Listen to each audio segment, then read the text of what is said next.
皆さんこんにちは。マイライフハック暮らしを楽しむです。100均のセリアのものを主に使って冷蔵庫を収納していきたいと思います。冷蔵庫収納のために購入したグッズになります。水切りゴミ袋の紙袋以外はすべてセリアで購入したものになります。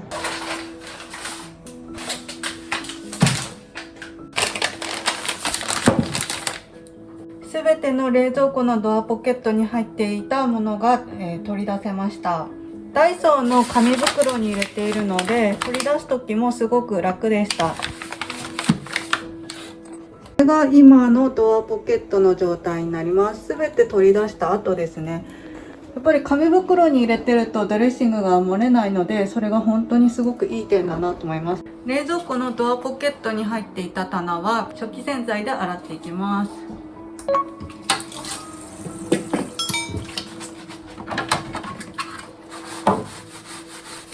冷蔵庫のドアポケットの側面側、壁側は、アルコールスプレーをして消毒していきたいと思います。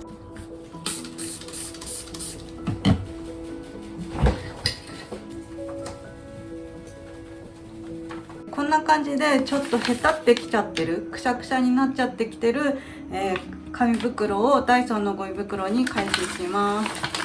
このゴミ袋はダイソーの他にもツルハなどでも売ってはいるんですけど、ダイソーのものはね100円で15枚入りになるので、かなりねコスパがいいかなとは思います。ツルハの方がねちょっとだけね大きめな感じですね。こんな感じで入れることで、ドレッシング類も液だれすることなく生活感をねなくす収納ができるんじゃないかなっていうふうに思います。汚れたらねまた紙袋を変えればいいだけなので、すごくおすすめの収納です。もう一つおすすめの収納の仕方がありまして、今までねこういう風に切って収納していたんですよね。チューブ類だとかを。でこれだと結構へたりやすいんですよ、紙が。なので今回はこのダイソーの紙袋を使って一回広げたら内側にねこんな感じで内側に折り込むことで強度を高めることができるってことに気づいたんですよ。なので、こんな感じでね、高さも自由に内側に折り込むことで変えられますし、切るよりね手間が省けていいんじゃないかなというふうに思います。すごいねすっきりしてて、なおかつちょこっとだけね何が入っているのか見えるような状態で、いいんじゃないかなって思います。今回もやはり賞味期限切れのものがありました。2021年11月15日ですね。やっぱりね冷蔵庫整理をしてると必ずね、賞味期限切れのものが出てくるんですよね。こういったものが冷蔵庫のスペースを取っていてすっきりさを、なくしているので、こういったものはね定期的に冷蔵庫を整理をして、整理していきたいと思います。ポケットにあったすべての調味料などの収納が完了しました。123456788袋を使いました。収納していきます。よく使うものは手前側に収納します。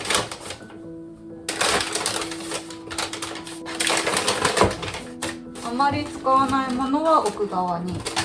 こんな感じでねすっぽり収めることができました。牛乳はね開封したのが2つあるんですけど、ヨーグルトを作るのでいつもこんな感じです。で上側も収納していきます。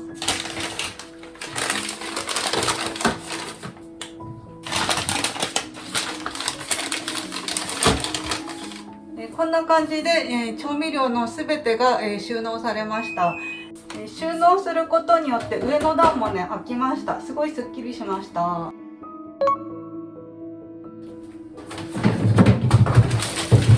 次に冷蔵庫の野菜収納をしていきます。野菜収納におすすめなのが先ほども使ったダイソーの水切りゴミ袋ですね。こちらは耐水紙使用で濡れても破りにくいということで、本当にね野菜におすすめです。でインスタでも話題になっていて、これはねすごい使いやすいんですけど、スタバのね紙袋だったり無印の紙袋を使うのもすごいおすすめだそうです。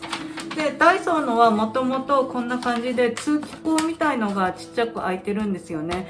なので野菜の鮮度もなんかね保ちやすいというか、なんでかわかんないけど野菜の鮮度がね持ちがいいとインスタですごく話題です。でこれ見てもらうと分かるんですけど、今まで使ってた紙袋、玉ねぎとかってすごいね皮がね落ちるんですよ。なので、すごくね野菜室って汚れやすいんですよね。でこの皮を回収するのが本当に手間なんですよ。だけどこのダイソーのゴミ袋を使うことによって、皮がねこの中に落ちても、大きいプラスチックの容器には落ちないので掃除がしやすくなりました。この中に玉ねぎの皮がいっぱい落ちたとしても、これを捨てればいいだけなので、すごくね、楽ですね。ゴミ袋にもこんだけね、玉ねぎの皮が落ちてました。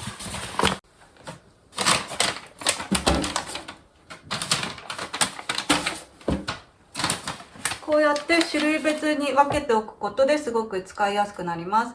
大きなね、大根などは無印良品の大きな紙袋を再利用したりだとか、工夫してね、収納するといいかなっていうふうに思います。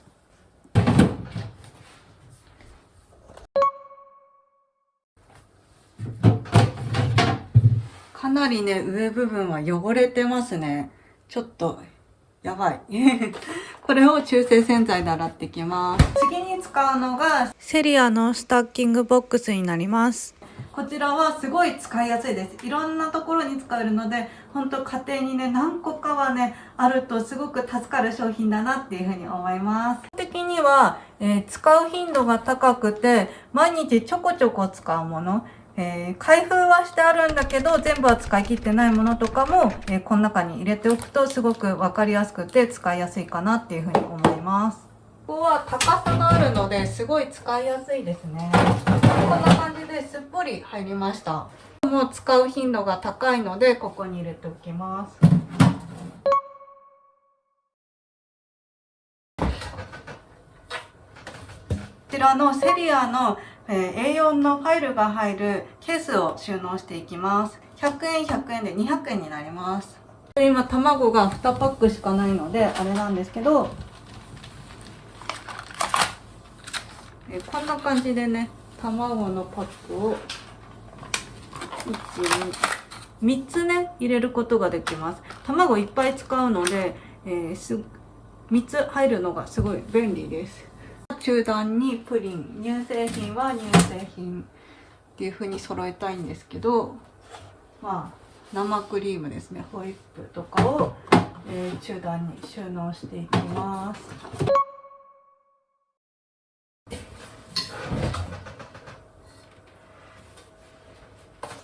上の冷蔵庫の段にはセリアのこのボックスを使っていきたいと思います。ダイソーにもね、同じボックスがありました。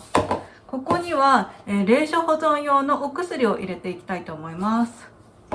こういった熱さまシートとか、冷所保存用の薬っていうのはね、結構ね、冷蔵庫の場所をどこにするか困るんですよね。なので、これを使うことによってスッキリさせていきたいと思います。こんな感じでスッキリすることができました。こんな感じでね、マスキングテープに文字を書きました。こんな感じですっきり収納できました。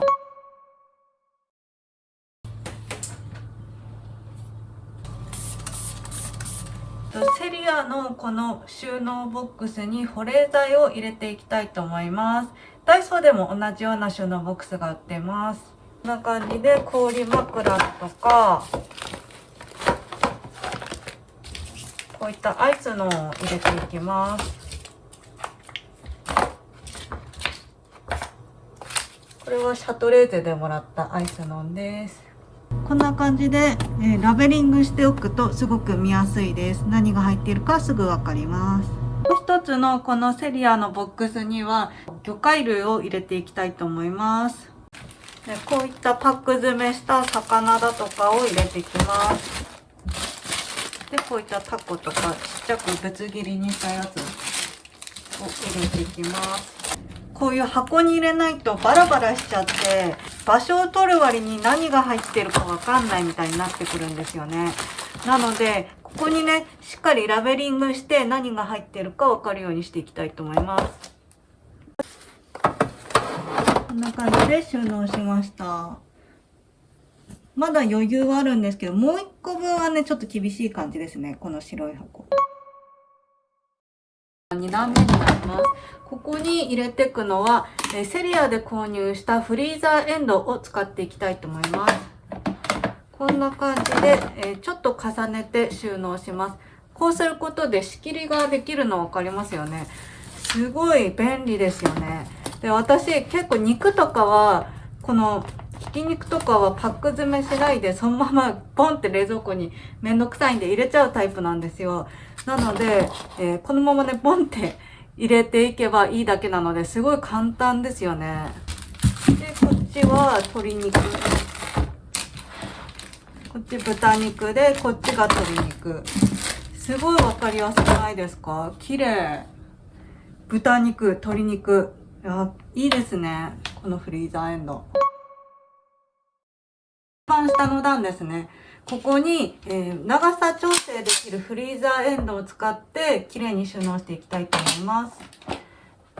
最初に入れるのはこのお弁当の具ですね。いつもお弁当の具材とかは、ここもう量少ないんですけど、こんな感じで、これグラタンなんですけど、レンジでチンできるやつに入れて、で、すぐね、作るときにチンできるようにしてます。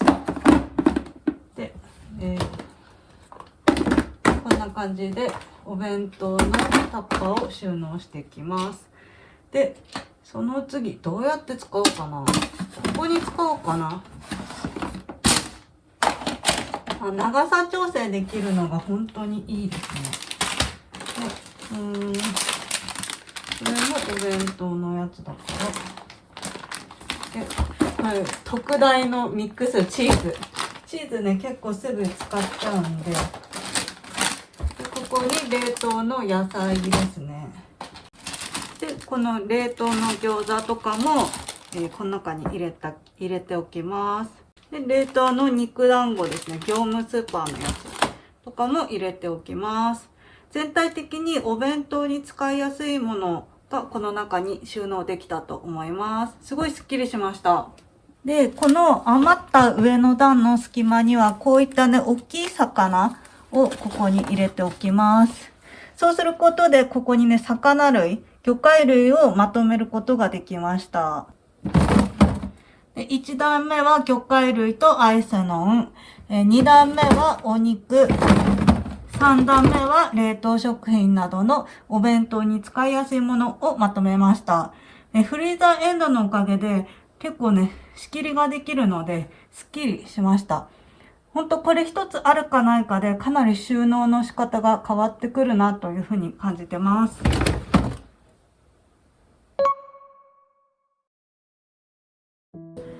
今回の動画どうだったでしょうか。かなりね、100均の道具を使うことによってすっきり見やすい収納ができたんじゃないかなっていうふうに思います。掃除は今きれいにした終わりではなくって、今後ね、きれいを保つための、掃除の予防といいますか、そういったね、収納方法を紹介できたんじゃないかなっていうふうに思います。例えばドレッシングが漏れてドアポケットが汚れてしまうっていうことを防ぐような収納術だったり、あとはアルコールで消毒することによってカビの予防になったりだとか、あとは冷凍の細かいもの、魚介類の細かい類をまとめることによってどこに何があるのかをはっきりさせることによって、時短収納につながったんじゃないかなっていうふうに思います。なので、ぜひ参考になると嬉しいです。今後も暮らしに役立つような情報や賃貸可能な DIY を紹介していきたいと思いますので、ぜひ見てください。チャンネル登録、グッドボタン、ぜひよろしくお願いいたします。コメントもいつも読んでます。コメントくださった方ありがとうございます。ではまたお会いしましょう。バイバーイ。